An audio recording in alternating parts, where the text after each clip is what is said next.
সবাইকে নমস্কার। আমাদের বিদ্যাশিক্ষা ইউটিউব চ্যানেলের পক্ষ থেকে স্বাগতম।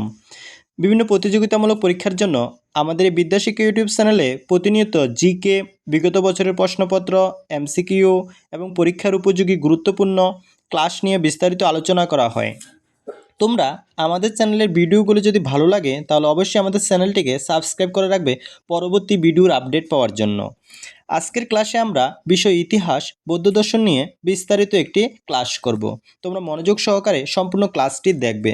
চলো বেশি কথা না বলে শুরু করা যাক আজকের গুরুত্বপূর্ণ ক্লাসে আমাদের প্রথম প্রশ্ন, গৌতম বুদ্ধ কোন বংশে জন্মগ্রহণ করেছিলেন?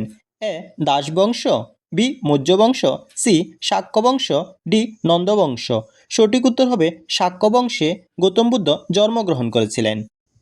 আমাদের পরবর্তী প্রশ্ন, বৌদ্ধ ধর্মে ত্রিরত্ন কোনটি?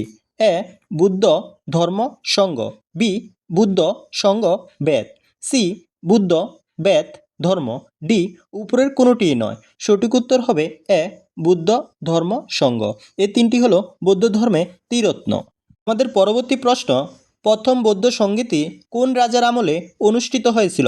এ Ajatashatru, B Ashoka, C Kalashoka, D উপরের কোনোটি নয়। সঠিক উত্তর অজাতশত্রুর আমলে প্রথম বৌদ্ধ সঙ্গীতি অনুষ্ঠিত হয়েছিল। পরবর্তী প্রশ্ন, চতুর্থ বৌদ্ধ সঙ্গীতি কোথায় অনুষ্ঠিত হয়েছিল? এ রাজগৃহে, বি পাটলিপুত্রে, সি কাশ্মীর, ডি বৈশালী। সঠিক উত্তর কাশ্মীরে চতুর্থ বৌদ্ধ সঙ্গীতি অনুষ্ঠিত হয়েছিল। পরবর্তী প্রশ্ন, চতুর্থ বৌদ্ধ সঙ্গীতির সভাপতি কে ছিলেন? এ আনন্দ, বি উপালি, সি বসুমিত্র, ডি উপরের কোনোটিই নয়। সঠিক উত্তর সি বসুমিত্র ছিলেন চতুর্থ বৌদ্ধ সঙ্গীতির সভাপতি। পরবর্তী প্রশ্ন, বৌদ্ধ ধর্মে কয়টি আর্য সত্যের উল্লেখ আছে? এ 2টি, বি 3টি, সি 4টি, ডি 5টি। সঠিক উত্তর 4টি আর্য সত্যের উল্লেখ আছে বৌদ্ধ ধর্মে।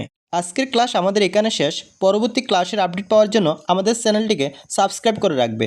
ধন্যবাদ আমাদের বিদ্যাশিক্ষা ইউটিউব চ্যানেলের পক্ষ থেকে।